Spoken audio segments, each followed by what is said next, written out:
Hi guys, so I've given you a tour of the backyard. Now I'm going to give you a tour of the front yard because it's filled with a lot of natives as well.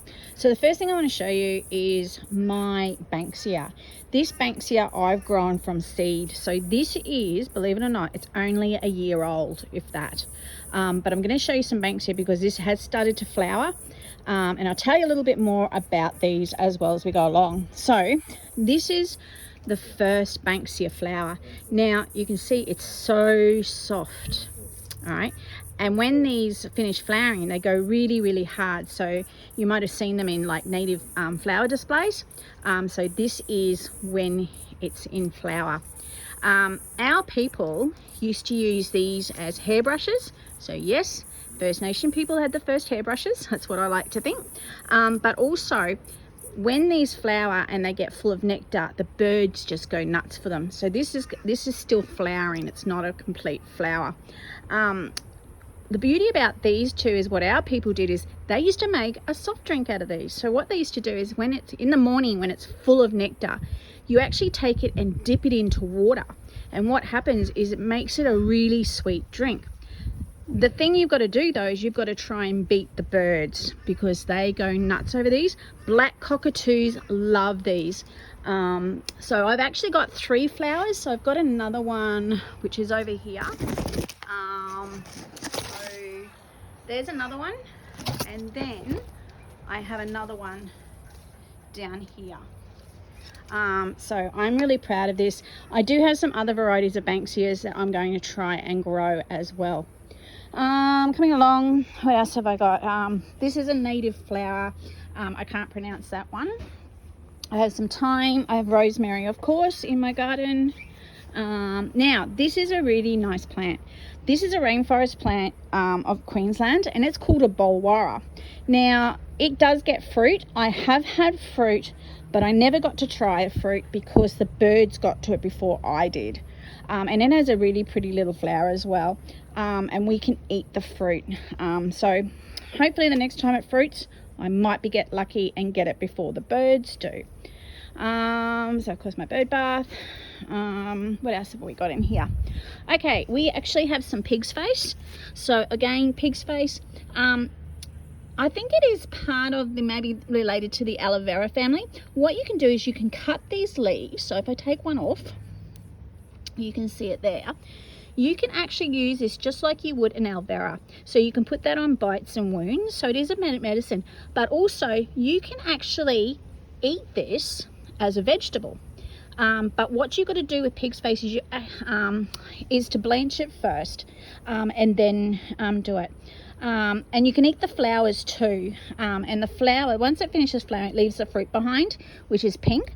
And it tastes a bit like a cross between a kiwi and a strawberry. So it's actually kind of salty. So I've got actually a lot of pig's face down there. And it makes a really nice ground cover. And it is pretty when it does flower. The other thing I have in my garden is scrambling lily. So scrambling lily is, we can't eat the fruit. The birds eat the fruit, but we can actually eat the young shoots, and we use that as a vegetable as well. So that's the scrambling lily. And of course, the scrambling lily is in the same family as the wombat berry. So the wombat berry is edible, but the scrambling lily is not. What else have I got? And they're just some of my other succulents that have grown in the garden as well. And a plant there. That plant that's in flowering, that one there, is supposed to purify the air, but I can't remember the name of it. Okay, the other thing I have is a rainbow eucalyptus. Now I have just wet this, so when you wet it, you'll see the green color that's coming into it. Now this also will get pinks, blues, reds as well, and some browns. So this is only a young tree. They grow 80 meters tall, so if you come back you can see that this tree is only 2 years old, so it is getting quite tall. When this flowers, the birds go absolutely nuts. So it is a gum tree, and it's part of the rainbow family, eucalyptus family, sorry. So this is a rainbow gum. So once the colors come into that, that's going to be an amazing tree. This is my Gumby tree. Again, this is our really big bush medicine tree. You use the leaves as tea. We don't use the fruit, but we use the leaves. So it's a great tea, make tincture out of it. So yeah, so that's really, really good. In some Aboriginal groups, it is classed as a woman's business, but in others, men use it. So it really depends on what clan group you come from and as what the protocols are around Gumby Gumby. I also have a peanut tree. This is native. So this will get a flower on it and then these little berries. But if you type in native peanut tree Australia, you'll be able to see what the fruit looks like on that. Birds hang out in that tree a lot too. What else? I go over here. Now someone told me that's a date palm. So I don't know much about my palm tree. So if that is a date palm, let me know in the comments.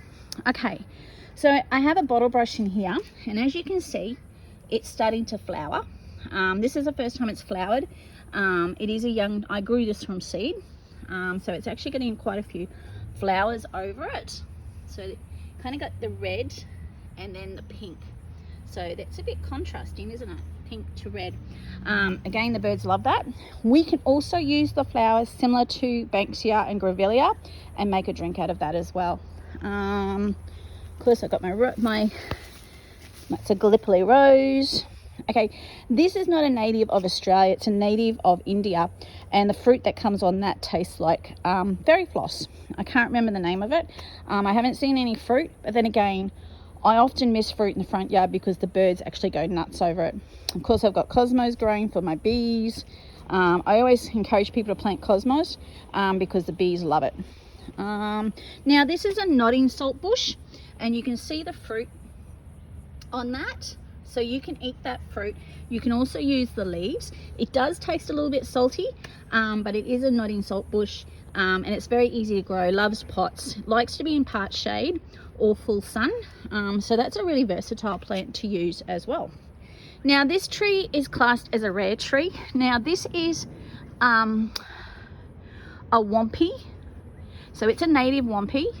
I have heard it referred to as Greg's Swampy, but this, I don't know who Greg is, but it is actually a native Swampy, and this gets a fruit on it. Again, I haven't seen fruit, but then it's not to say it hasn't fruited. Like I said, I get a lot of birds in the front yard, from cockatoos to lorikeets to miners to magpies, kookaburras. So, you know, they tend to eat all the fruit in the front yard because there's no dogs out in the front yard, so therefore they're not, because in the backyard the dogs chase them. So that is a native Swampy. They're actually really rare to find. They are, I think, classed as being at risk in the bush. So if you are able to get your hands on a native Swampy, do grow one because it's about protecting the species. And of course, this is a native guava. This is a yellow mangosteen. I've had a flower on it once. Again, didn't get any fruit from that flower because it went missing. Again, I would say the birds like to come in there. I do have bowls of water out for the birds on the hot days. So if I go around to the other side of my house as well. Oh, this is a blue flax lily. So this gets a purple berry on it. The purple berry is edible, but if you eat too many of it, you will soon be on the toilet. So pretty good plant for constipation. But also the good thing about these is you can split the leaves, so like this, and then you can use that for weaving. So that's another versatile plant. If you can do weaving, I'm not very good at weaving, but that's a great plant for that. And it does get a pretty blue berry on it, which the birds love. Do have another bottle brush in there. That's a pink bottle brush, I think, but again, that's young. There's my bird feeder. So again, Banksia. All right, so we're going to go around this side. What I have here is a vanilla orchid. Now this is going nuts, this vanilla orchid. It likes the humidity, but it also likes full shade and water. And when that flowers, it flowers early in the morning. I have had one flower, but unfortunately I didn't get to pollinate it. When the vanilla orchids flower, you have to hand pollinate to be able to get a vanilla bean. And unfortunately I missed the first flower. So hopefully it will flower again, and I will then be able to hand pollinate that. I've watched a few videos on YouTube, and hopefully I'll get some vanilla beans in the future. Again, that's a aloe vera down there. Of course, I've got some succulents in the garden, the scrambling lily. This is lemongrass, which is a beautiful smell. Some more geranium. All right, so this is my lily pilly garden.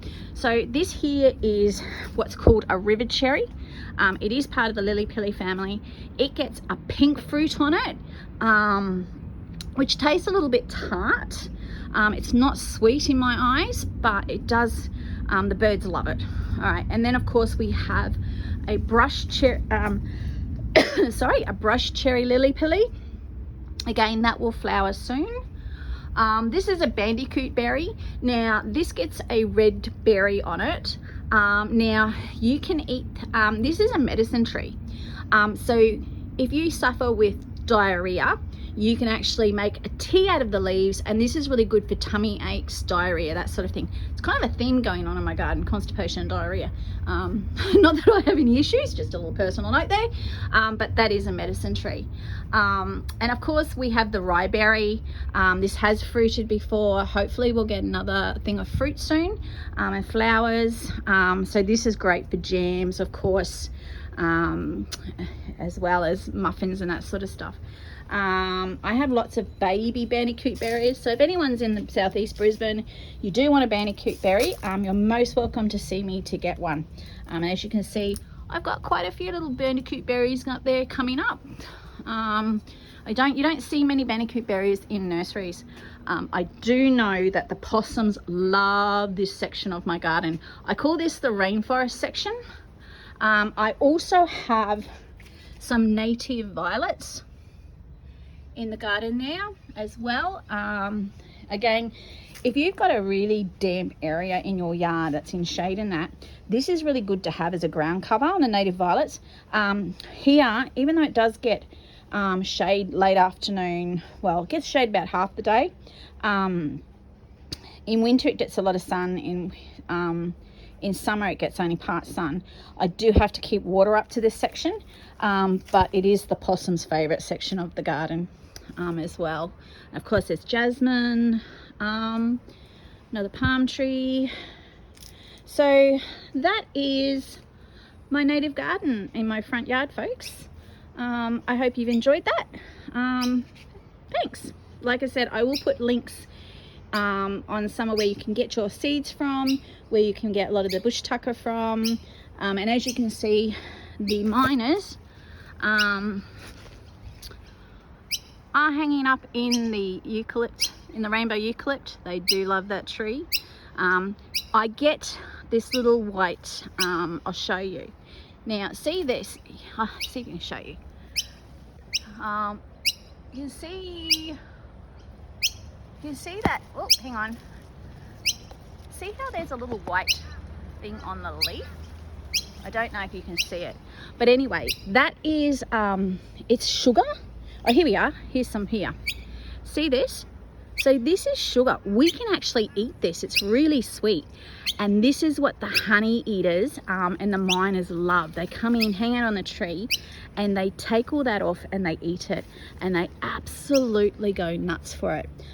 So when this tree is definitely covered a lot in that, as well as the flowers, you actually see a lot of miners and honey eaters. Okay, well that's my garden, folks. Thanks for watching.